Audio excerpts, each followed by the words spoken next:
Hello friends, welcome to YouTube channel health and fitness by Deval Pandya. आज हम बात करने वाले हैं vegetarian diet versus non vegetarian diet in the world of nutrition. पिछले कई सालों से ये डिस्कशन एंड डिबेट चला है कि विच डाइट इज़ बेटर, वेजिटेरियन और नॉन वेजिटेरियन। तो चलो हम आज उसके ऊपर डिटेल में डिस्कस करते हैं।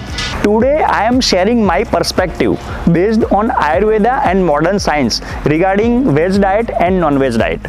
अभी सर्वे एंड डेटा के according in 19th century more than 70% Indians vegetarians थे यानी शाकाहारी थे and less than 30% Indian non vegetarian थे यानी मांसाहारी थे। But now today scenario is totally change.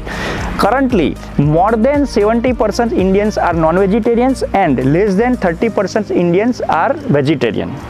And still India is the country with most vegetarians in the world. तो ये बदलाव क्यों आया है? क्या ये बदलाव मॉडर्न साइंस की वजह से या तो फिर वेस्टर्न कल्चर को कॉपी करने से है? तो चलो अब जानते हैं कि लोग ये नॉन वेजिटेरियन डाइट पसंद क्यों करते हैं। ये नॉन वेजिटेरियन डाइट लेने का रीज़न क्या क्या हो सकता है। तो नॉन वेजिटेरियन डाइट में जनरली लोग egg, fish, meat and chicken लेते हैं जो कि कंप्लीट सोर्स ऑफ प्रोटीन माना जाता है विथ 9 एसेंशियल अमीनो एसिड्स। उसके अलावा नॉन वेजिटेरियन डाइट में generally vitamin B12, selenium, niacin and omega fatty acid की सफिशिएंट मात्रा पाई जाती है। जनरली ह्यूमन बॉडी में प्रोटीन की रिक्वायरमेंट कितनी होती है? फॉर एग्जांपल अगर आपका वेट 70 kg है तो पर 24 आवर्स आपकी बॉडी में एटलीस्ट 70 ग्राम प्रोटीन जाना चाहिए और फिजिकल एक्टिविटी और नीड्स के अकॉर्डिंग ये रिक्वायरमेंट बढ़ती जाती है। बट आपको ये जानकर हैरानी होगी कि vegetarian diet like rajma, broccoli, soybean and दाल में नॉन वेजिटेरियन डाइट की कंपेयर में ज़्यादा प्रोटीन मिलता है। नॉन वेजिटेरियन डाइट लेने से प्रोटीन, मल्टीविटामिन एंड न्यूट्रिशन जरूर मिलता है बट कई सारे हेल्थ रिलेटेड प्रॉब्लम हो सकते हैं। सर्वे एंड डेटा के अकॉर्डिंग नॉन वेजिटेरियन लोगों की आयुष्य वेजिटेरियन लोगों के कंपेयर में बहुत ही कम होती है। उसके अलावा नॉन वेजिटेरियन डाइट रेगुलर लेने से आपको kidney, liver and heart disease और उसके अलावा कई सारे डिसीज़ होने की संभावना बढ़ जाती है। जो लोग रेगुलर नॉन वेजिटेरियन लेते हैं उनके मेंटल हेल्थ पे भी इफेक्ट आता है। उनका गुस्सा, डिप्रेशन और तनाव ज़्यादा होता है कंपेयर टू वेजिटेरियन पीपल्स। तो ये तनाव क्यों आता है? तो जो भी ये मांस बनाने वाली कंपनीज है वो क्या करते हैं कि जो एनिमल्स है उनको बहुत ही कम स्पेस में रखते हैं। उसकी वजह से वो एनिमल्स में स्ट्रेस आता है, तनाव आता है और ये कंडीशंस में उनके अंदर स्ट्रेस हार्मोन्स यानी नेगेटिव हार्मोन्स रिलीज होता है जो उनकी मांसपेशियों और ब्लड में फ्लो करता है।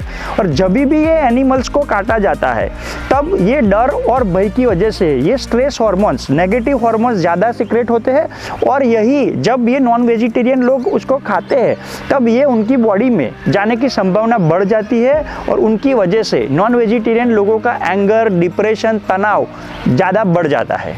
सर्वे एंड रिसर्च के अकॉर्डिंग एज वेल एज संयुक्त राष्ट्र के रिपोर्ट के अकॉर्डिंग स्वीडन सबसे रिचेस्ट कंट्री है और फिर भी आपको जान के हैरानी होगी कि सबसे ज़्यादा मानसिक रोगी स्वीडन में पाए जाते हैं क्योंकि वर्ल्ड में सबसे ज़्यादा मांस भी वही लोग खाते हैं।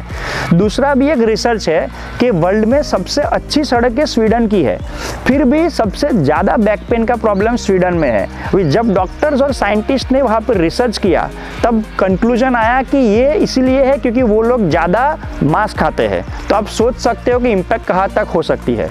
आयुर्वेदाचार्य के अकॉर्डिंग हमारी बॉडी का mother nature non vegetarian diet के लिए बना ही नहीं है। सर्वे एंड रिसर्च के अकॉर्डिंग जो लोग प्योर वेजिटेरियन डाइट लेते हैं उनका मेंटल एंड फिजिकल हेल्थ का बैलेंस बहुत ही बढ़िया बना रहता है। Many examples available in India who made their muscular body based on vegetarian diet only. Friends, take care that जो भी डाइट आप ले रहे हो वो आपकी बॉडी को मैक्सिमम शूट करे और वो डाइट में से आपको मैक्सिमम हेल्थ बेनिफिट्स हो और मिनिमम हेल्थ रिलेटेड इश्यूज हो। क्योंकि ऑलवेज याद रखिए कि आप ही अपने बॉडी के डॉक्टर हो क्योंकि आप ही अपनी बॉडी को मैक्सिमम जानते हो। याद रखिए कि कोई भी न्यूट्रिशन, प्रोटीन्स और मल्टीविटामिन्स का वेजिटेरियन अल्टरनेट ऑलवेज अवेलेबल रहता ही है।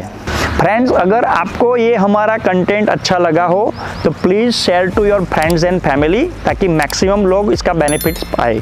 जैसे कि मैं ऑलवेज कहता हूँ कि good health and fitness is not a destination, it's a way of life, it's a continuous journey. Please take care, stay fit, stay healthy.